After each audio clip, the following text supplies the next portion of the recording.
Bonjour à tous, nouvelle petite vidéo consacrée à un boîtier très spécial. Il est signé NZXT, il se nomme le H700 PUBG, en référence à ce jeu plus que populaire.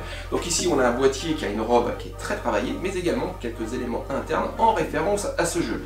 Il appartient à une gamme qui s'appelle la gamme CRFT, qui œuvre à deux choses. La première, c'est proposer des produits sous licence officielle, comme ce modèle, et également qui va reverser une partie des ventes à une organisation de charité qui œuvre à soutenir des enfants hospitalisés et sous traitement. Donc c'est une bonne chose.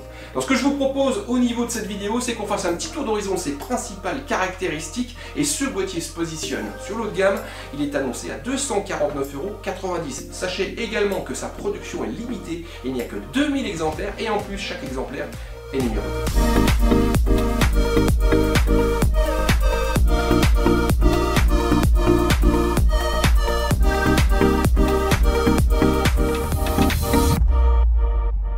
Ce boîtier, donc au format moyen tour, va s'appuyer sur une référence du constructeur haut de gamme, le H700. Donc ici, on va retrouver un boîtier avec une robe à l'effigie du jeu PUBG. Donc ici, on est sur un style caisse de ravitaillement. Ça va toucher la face avant, la coiffe, mais également le côté latéral et quelques éléments internes qu'on va regarder dans un tout petit instant. Au niveau de la peinture, c'est vraiment travaillé. Donc moi, j'ai mis en place donc une configuration. J'ai également installé plusieurs accessoires. J'ai pas forcément fait attention donc à la manière de déposer tout ce beau monde, donc soit à même le sol ou sur une table, et là pour l'instant ça n'a pas bougé, j'ai aucune rayure et j'ai pas une peinture qui s'effrite. Au niveau des dimensions, donc le boîtier, bien que moyen tour, est assez conséquent, 230 par 516 et par 494 mm, et côté poids, on est sur environ du 12 kg, enfin un peu plus de 12 kg à vide. Le châssis est en acier et on va retrouver au niveau latéral, pour exposer sa configuration, du verre trempé. La face avant est amovible, alors il faut par contre tirer un petit coup sec, alors je vais essayer de le faire en une seule fois. Voilà, donc ça permet de libérer l'accès à un filtre magnétique, et on découvre tout de suite que le boîtier est équipé en natif de 3 ventilateurs. Mais il n'y a pas que ça, on va regarder ça pareil dans un tout petit instant. Alors, je vais essayer de remettre la façade. Donc là vous pouvez faire ça si vous n'avez pas de disque mécanique, parce que là il faut quand même...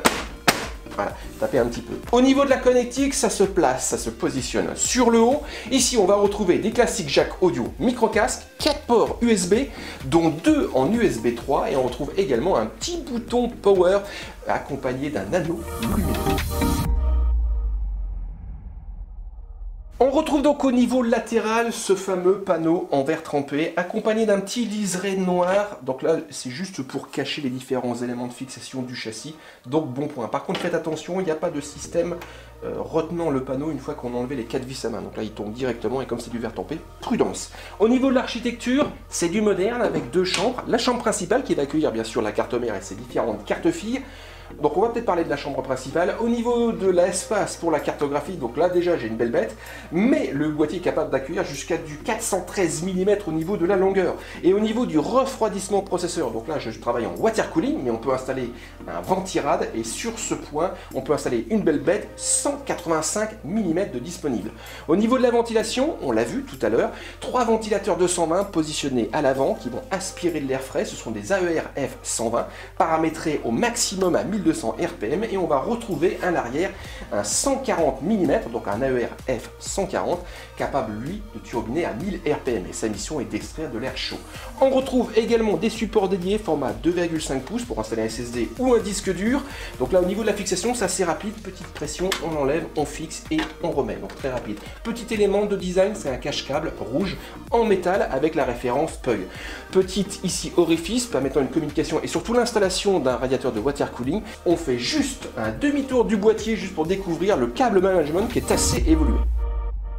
Au niveau du câble management, gros focus, on va retrouver un système de gorge bien pensé qui va permettre donc d'organiser le câblage facilement et efficacement. Donc ici, on peut par exemple unir les différents faisceaux de la face avant pour les 3 ventilateurs, mais également la connectique. On va pouvoir passer le 24 broches, le PS. On retrouve également des petites fixations en métal aux endroits stratégiques, et ici par exemple des espaces dédiés donc pour du format 2,5 pouces. Et on retrouve sur le bas, je vous en parlais, donc de la cage HDMI HDD pour installer 2 disques durs. Enfin, vous avez une petite télécommande ici qui n'a strictement rien à voir avec le boîtier.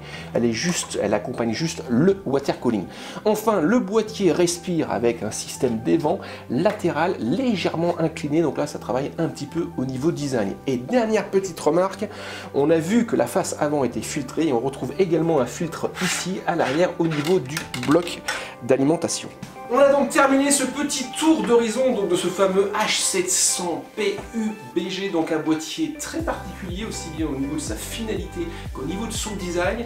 Ce que je vous propose, c'est qu'on se retrouve très prochainement au niveau de la chaîne pour découvrir de nouveaux produits. En attendant, si vous aimez ce type de vidéo, n'hésitez surtout pas, petit pouce en l'air, laissez un commentaire, ça fait plaisir, et à très bientôt.